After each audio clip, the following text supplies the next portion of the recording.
महाभारत की कथा तो सभी जानते हैं, किंतु उसमें कई सारी बातें ऐसी हैं जिनका रहस्य हम समझ नहीं पाते।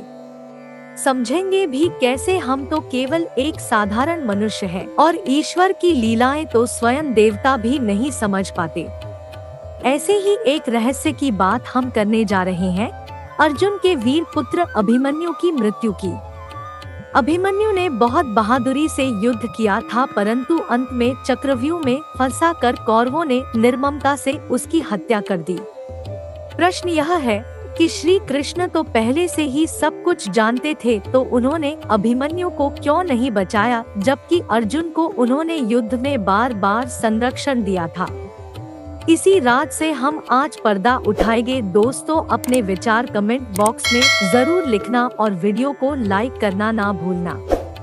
दोस्तों, अभिमन्यु ने अर्जुन के पुत्र के रूप में जन्म लिया और कृष्ण जी के शिक्षण में परम प्रतापी बना। अभिमन्यु ने माता के गर्भ से ही चक्रव्यूह को तोड़ना सीख लिया था, किंतु चक्रव्यूह से बाहर आने का तरीका वो नहीं जान पाया, क्योंकि जब अर्जुन सुभद्रा को चक्रव्यूह तोड़ना सिखा रहे थे तो आधे में ही सुभद्रा को नींद आ गई। इसलिए वे चक्रव्यूह को तोड़ने में सक्षम नहीं थे और वे वीरगति को प्राप्त हुए। इस प्रकार अपनी बहादुरी के कारण वो युद्ध भूमि का सबसे शूरवीर योद्धा कहलाया। लेकिन क्या कारण था कि श्री कृष्ण का शिष्य होने के बावजूद भी उन्होंने अभिमन्यु को नहीं बचाया? दोस्तों, बात तब की है जब पृथ्वी पर अधर्म अपने चरम पर पहुंच गया था और धर्म की स्थापना हेतु देवता योजना बना रहे थे। धर्म की रक्षा के लिए भगवान विष्णु ने कृष्ण का अवतार लेने का निश्चय किया।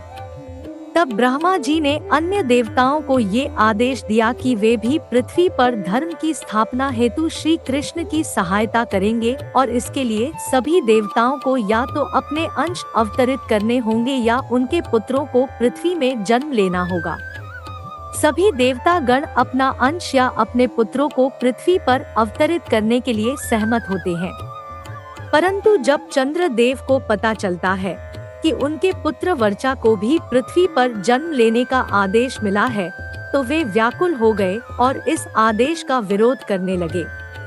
वे अपने पुत्र से दूर नहीं रह सकते थे, परंतु सभी देवताओं ने उन्हें समझाया कि ये परमपिता ब्रह्मा का आदेश है, जिसे उन्हें मान्य करना ही होगा और धर्म की स्थापना के लिए कार्य करना सभी देवताओं का कर्तव्य है।